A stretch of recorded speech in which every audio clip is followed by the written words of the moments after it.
नमस्कार, हाऊसफुलच्या आजच्या भागात तुमच्या सगळ्यांचं स्वागत।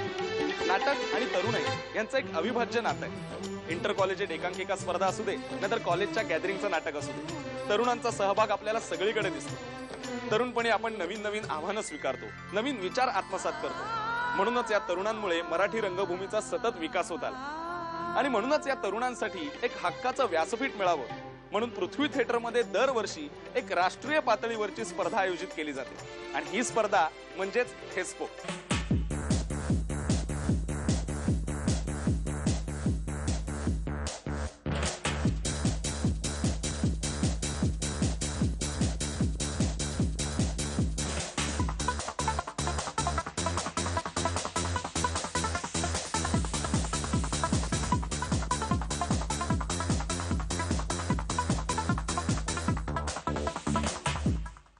यंदा थेस्पोचं 12वं वर्ष आहे। दरवर्षी या स्पर्धेत भारतभरातून विविध भाषेतली नाटकं सादर होतात, पण गेल्या काही वर्षांपासून मराठी तरुणांनी मराठी नाटकं या स्पर्धेत सादर करून विशेष बहुमानही मिळवलाय। चला तर भेटूया या मराठी थेस्पियन्स।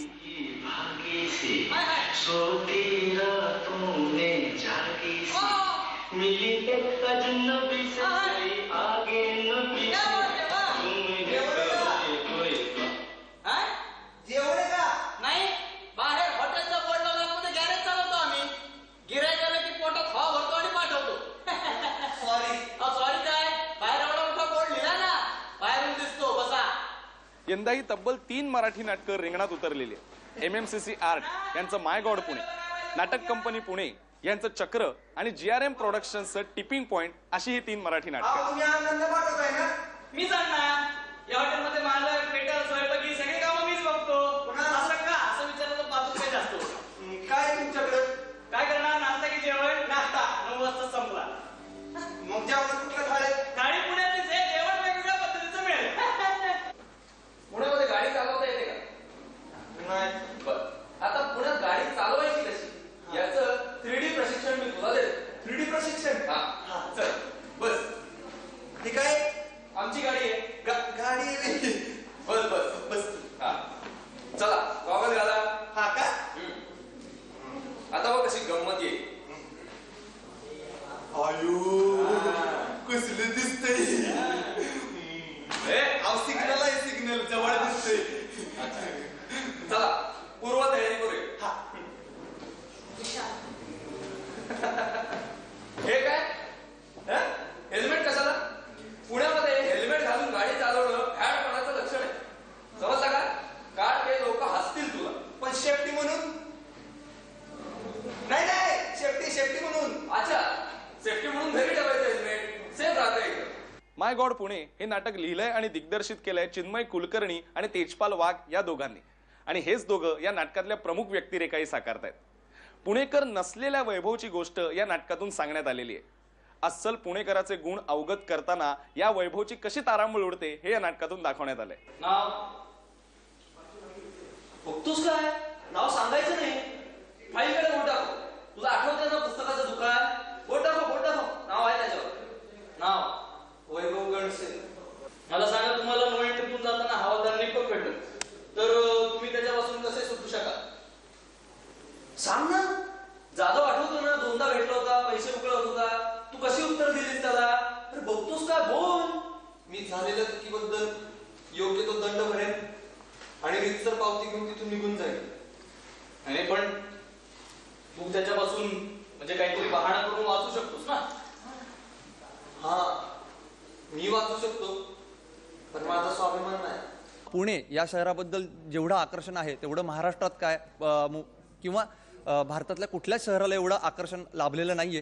तर आम्हाला हा सेंटर ऑफ अट्रॅक्शनचा पॉईंट वाटला आणि म्हणून एका नॅशनल कॉम्पिटिशनमध्ये हा विषय घेऊन नाटक करायचं असं आम्ही ठरवलं। आणि मग चिन्मय कुलकर्णी आणि मी असं दोघांनी मिळून आम्ही माय गॉड पुणे याचं नाट्यलेखन केलं आणि ते फार गमतीशीर झालं।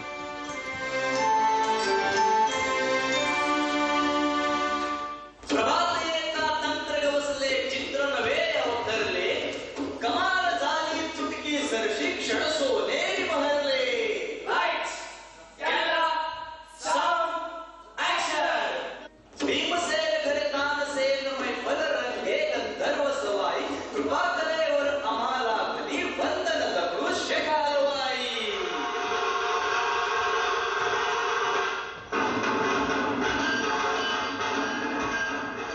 ओव्हरऑल ही प्रोसेस अशी आहे की ज्याच्यात खूप तुम्ही स्वतःला सुधारवू शकता. म्हणजे कुठलंही आता इंजिनियर व्हायचं झालं तर इंजिनिअरिंग कॉलेजला जावं लागतं. तसं नाटकासाठी काही कॉलेजेस आहेत पण ती फार लिमिटेड लोकांना तिथे NSD किंवा FTI ते फार लिमिटेड लोकांना ऍडमिशन्स मिळतात. परत त्याचे कोटे फीज या सगळ्या गोष्टी जर क्रायटेरिया लक्षात धरला तर आपल्याला इथे काम करताना थोडंसं ते स्कूल आपण इथे अनुभवू शकतो आणि ह्यातनं खूप गोष्टी शिकायला मिळतात.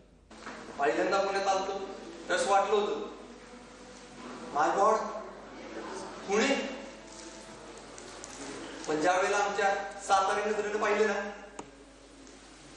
तेव्हा समजलं, माय गॉड नाही, माय गॉड पुणे, माय गॉड पुणे. मुळात थेस्पो बद्दलचं आम्हाला आकर्षण खूप वर्षांपूर्वीपासून होतं, कारण का हा पृथ्वी थिएटरवर होतो कार्यक्रम, हा सोहळा सगळा. आणि पृथ्वी थिएटर ही नाट्यकर्मींसाठी पंढरी मानली जाते आणि इथं काहीतरी करायचं परफॉर्म असं आम्ही डोक्यात ठेवलं होतं. आणि थेस्पो विषयी आम्ही बघितलं तर ही नॅशनल कॉम्पिटिशन आहे, त्यामुळे तुम्ही प्रत्येक प्रकारच्या भाषा असलेले संघ इथे येतात, ते नाटक सादर करतात. त्यामुळे आम्हालाही एक असं वाटलं की आपल्या मराठी भाषेचं काहीतरी प्रतिनिधित्व केलं पाहिजे आणि म्हणून आम्ही हे नाटक मराठीतून करण्याचं ठरवलं.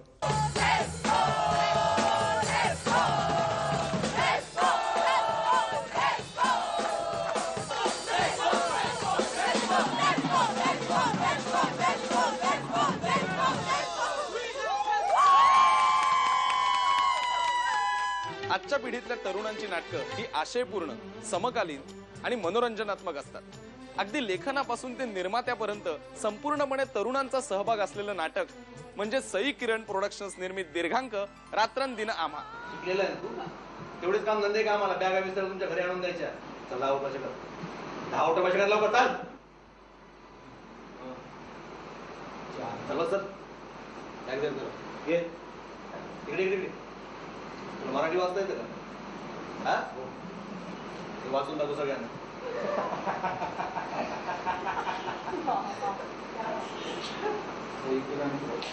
नीट वाच. सही किरण काय पोती वाचवा दाखवला काय? सई किरण प्रोडक्शन्स सादर करीत आहे रात्रंदिन आम्हा. लेखक दिग्दर्शक शार्दुल सराफ. या नाटकाचा फॉर्म जरी लाईट कॉमेडीचा असला तरी ही आशयपूर्ण मांडणीत हे नाटक कुठेही कमी पडत नाही. म्हणजेच मुंबईत दहशतीमुळे निर्माण झालेली भीती, पोलिसांवर येणारं दडपण किंवा सर्वसामान्य तरुणाची होणारी वाताहत अशा अनेक विषयांबद्दल हे नाटक बोलतं. या नाटकाचं लेखन आणि दिग्दर्शन केलंय शार्दुल सराफ यांनी. अरे या जाता काय घरी जाऊन करतो ये गप्पा मारू. या माऊली इकडे ना. बसा रे.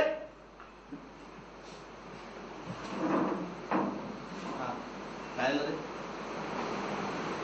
साहेब तुम्ही सांगितलं म्हणून मी तंबाखू आणले. तंबाखू दे.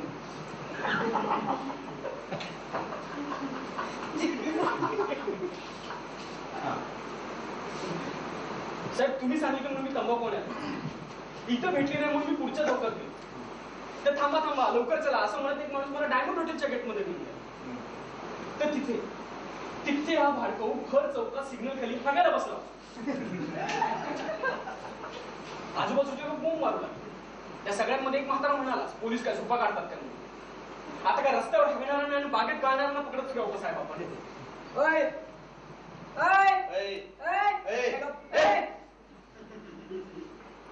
जावई माझा देव नज्जाम खान पाटील. कुणी विचारलं काय केलं तर काय सांगायचं? काय सांगायचं? बॉम्ब टाकला. बॉम्ब टाकला. बॉम्बस्फोटाच्या बातम्या येत होत्या, टेररिस्ट अटॅक झाला मुंबईवरती, या सगळ्या आणि त्याच्या आमच्यापर्यंत येणाऱ्या बातम्या, या सगळ्या गोष्टींचा काहीतरी गोंधळ मनामध्ये तयार होत होता आणि त्याचं एक विचित्र चित्र निर्माण होत होतं आणि त्याचं खूप हसू येत होतं की हे काय, म्हणजे तो तुरुंगात काय खातो किंवा काय नाही याच्याशी मला काय कन्सर्न असेल हे मला कळत नव्हतं आणि याची गंमत वाटत होती. म्हणजे संजय दत्तला अटक झाली आणि आज त्यांनी तिथे बिर्याणी खाल्ली वगैरे वगैरे, तर याची एक गंमत वाटत होती आणि त्याच्यातून काहीतरी असं लिहित गेलो आणि एक बेसिक या सगळ्या घटनांच्या मधला एक बेसिक जागा किंवा आपण एक स्पेस म्हणूया अशी ती मला पोलीस चौकी दिसली, त्याच्यातून मी हे सगळं लिहित गेलो.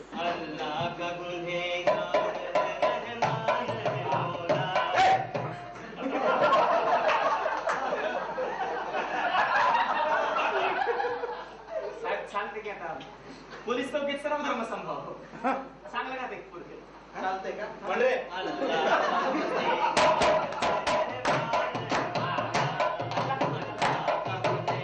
सुहास शिरसाट, विकास पाटील, मकरंद सावंत, नितीन भजन, प्रियांका शहा, केतकी सराफ, पूर्णानंद वांढेकर या कलावंतांनी या नाटकात मध्यवर्ती भूमिका साकारल्या.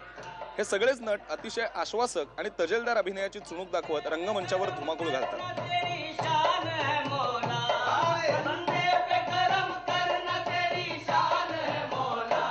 प्रमोशन होत अगदी शेवटी पेन्शनच्या शेवटी तो असा पेन्शन व्हायच्या आधी एक PSI झालेला आहे किंवा इन्स्पेक्टर झालेला आहे अशी ती भूमिका आहे.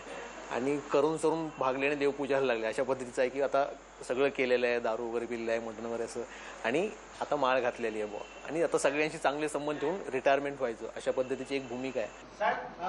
आम्ही निघायचं काय बापरे आता काय सांगायचं चिकनी साहेब? साहेब तुम्ही आता फोनवरती काहीतरी रेप केसचं बोलले ना, ते सांगून टाकू ना रेप केस मध्ये बिझी आहे म्हणून.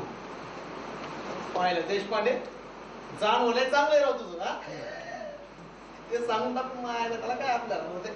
साहेब ते यांना घरी पाठवून देतो. हा मग या अर्धा तास या तुम्ही जा. साहेब हे लागतील ना आपल्याला कशा रेप केस लागतील ना सगळे. ओ मौली काय गडबड आहे बसा बसा बसा. साहेब साहेब आम्हाला द्या ना साहेब, आमच्या पोरीच्या आयुष्याचं बांधलेलं साहेब. सोन्यासारखी पोर आमची रांगोळीचा नाचडा व्हावा त्याचा आयुष्याचा नाचडा झाला काही झालेलं नाही. शांत राहा बरं तुम्ही. झालं साहेब. सात चौकात तोंड दाखवायला जागा होती नाही साहेब. बघा मौली ते साहेब नाही आता हेच आमचे साहेब. माझं तिच्यावर प्रेम आहे, तिचंही माझ्यावर प्रेम आहे.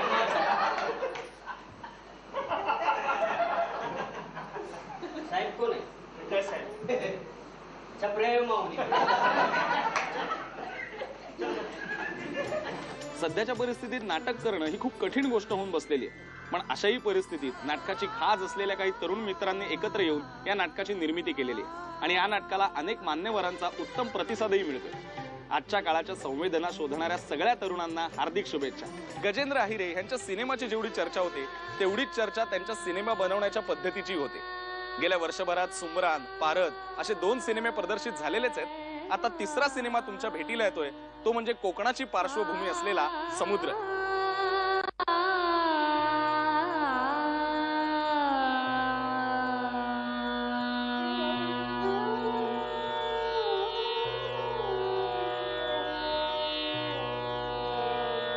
गडद झाली रात्र दाटे काजळ माया दिसेल उजेड थोडा दिसेल उजेड थोडा जळतात श्वास माझे जळतात याला म्हणतात अरसपानी सौंदर्य. कोकणातील एका गावातला खोत, त्याची ठेवलेली बाई नंदा आणि तिचा प्रियकर अशा त्रिकोणाची प्रेमकथा आपल्याला या चित्रपटात पाहायला मिळणार आहे. या चित्रपटात मुख्य भूमिकेत आहेत सचित पाटील, सोनाली कुलकर्णी आणि डॉक्टर मोहन आगाशे. तू इतकी नाजूक आहेस की तुला स्पर्श करायचा धीर सुद्धा मला होत नाही.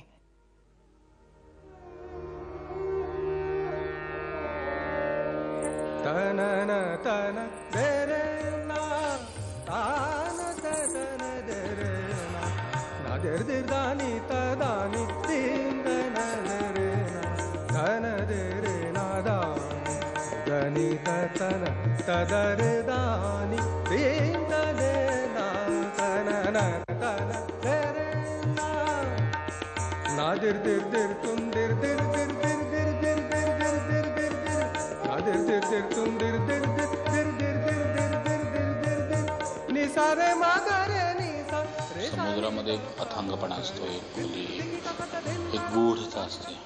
कोकणात भटकत असताना मला नेहमी असं काही कथा डोक्यामध्ये चालत असतात. कोकणामध्ये कसं झाडामाडांच्या अवतीभोवती कथा गुंफलेल्या आहेत. तर असंच डोक्यात येत गेलं की अंधार पडल्यावर कोकण वेगळं असतं, दिवसा सकाळी कोकण वेगळं असतं, त्याच्यामध्ये वेगळी प्रसन्नता असते आणि अंधार पडल्यावर गूढता येत जाते. तर ह्या दोन वेगवेगळ्या गोष्टी कशा बदलत जातात हे लक्षात आलं आणि माझ्या डोक्यात त्या नंदाचं कॅरेक्टर आलं. तिला तो रघु एका ठिकाणी म्हणतो की दिवसा कशी शुभ्र कमळासारखी दिसतेस आणि ती विचारते रात्री रात्री रंगलेल्या विड्यासारखी दिसतेस. तर ह्या दोन ट्रान्झॅक्शन एका बाईच्या आयुष्यामध्ये येत राहतात. अशा त्या बाईची ती गोष्ट आहे नंदा. नंदा काय रे? शुभ्र कमळासारखी दिसतेस दिवसा.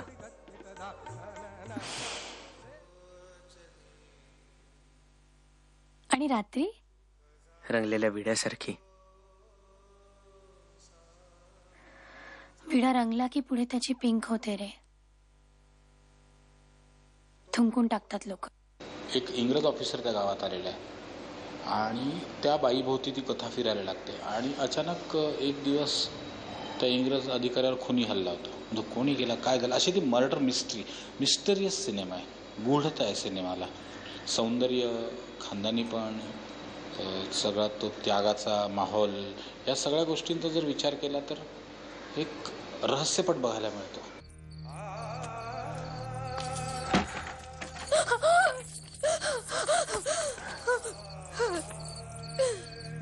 रडू नकोस नंदा. हुतात्म्यांवर रडायचं नसतं. माझा जन्म कारणी लागतोय नंदा.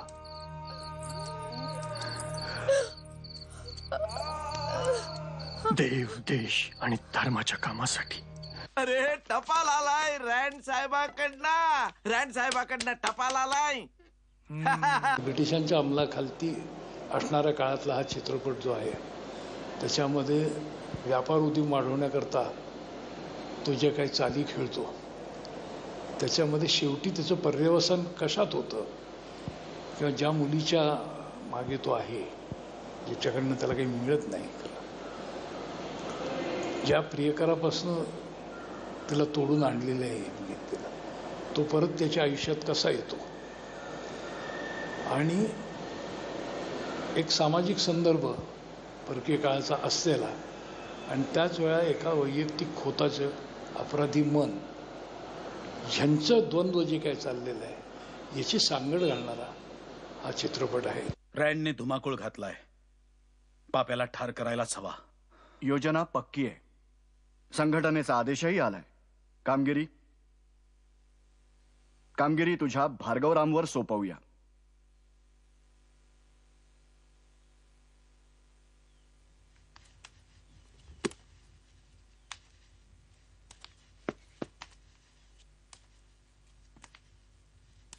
का कचरलास? एकंदरीत खूप वेगळ्या प्रकारचा सिनेमा झालेला आहे. आय एम शुअर लोकांना, तुम्हा सगळ्यांना अशा वेगळ्या भूमिकेत मला पाहायला नक्कीच आवडेल. मला जावं लागेल.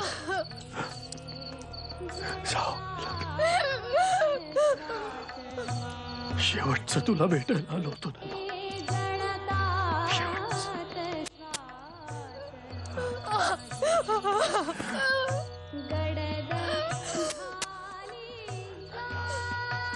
पोटच्या मुलावर वेळ आली तर मागे हटतोयस? नाही, माझं सर्व आयुष्यच देशाला समर्पित आहे आणि भार्गव माझ्या आयुष्याचा भाग आहे.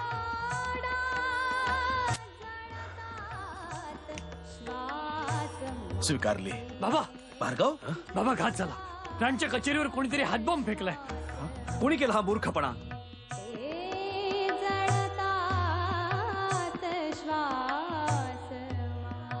जसा समुद्राचा तळ शोधणं हे खूप कठीण असतं असं म्हटलं जातं, तसंच मानवी नातेसंबंधांचा तळ शोधणं हे तितकंच कठीण असतं. आणि हाच प्रयत्न लेखक दिग्दर्शक गजेंद्र आहिरे यांनी या नव्या सिनेमातून केलेला आहे. त्यांच्या या नव्या सिनेमाला शुभेच्छा देऊया आणि आता निरोप घेऊया. तर आता आपण भेटूया हाऊसफुलच्या पुढच्या भागात काही नवीन घडामोडींसकट. तोपर्यंत बाय बाय.